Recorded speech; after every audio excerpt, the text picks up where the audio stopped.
There's a really great quote by Ian Rankin, the Scottish crime novelist, who said, "If I knew what was going to happen, why would I write the book?" And to a certain extent, I feel that way. I have never been able to think of a story through an outline.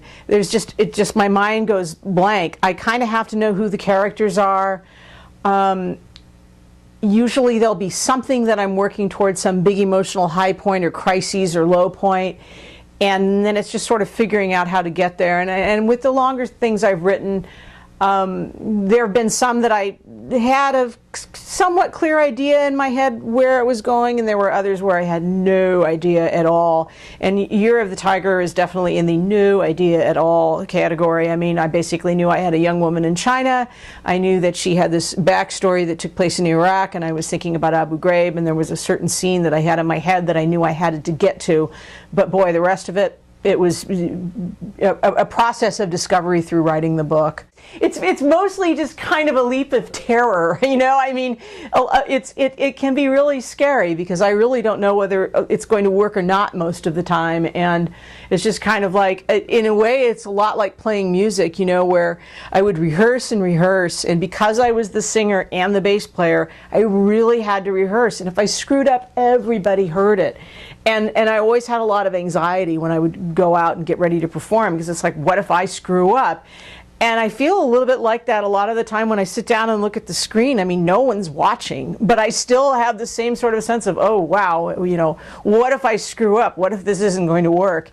I don't really know. The book I'm working on now, I'm actually working on a sequel to Year of the Tiger that has Ellie McEnroe in it and several of the other characters. And this is probably the most organized that I've been in terms of writing a book, because I know the characters, I know the setting, I know something about the concerns. I picked a couple of the big issues that I wanted to deal with, and I actually had a pretty good idea where it was going when I started it, but that's very rare. So I can't really say that I have a particular method.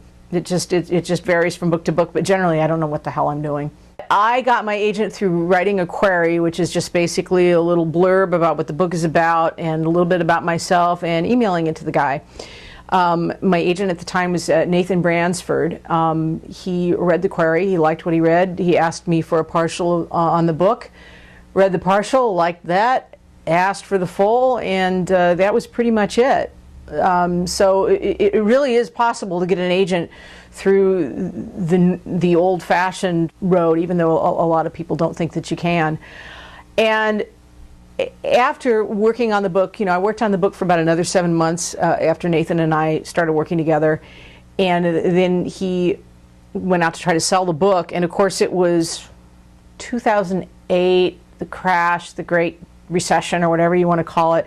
Probably the worst time in history to be shopping a new book by a first-time author. And he never gave up.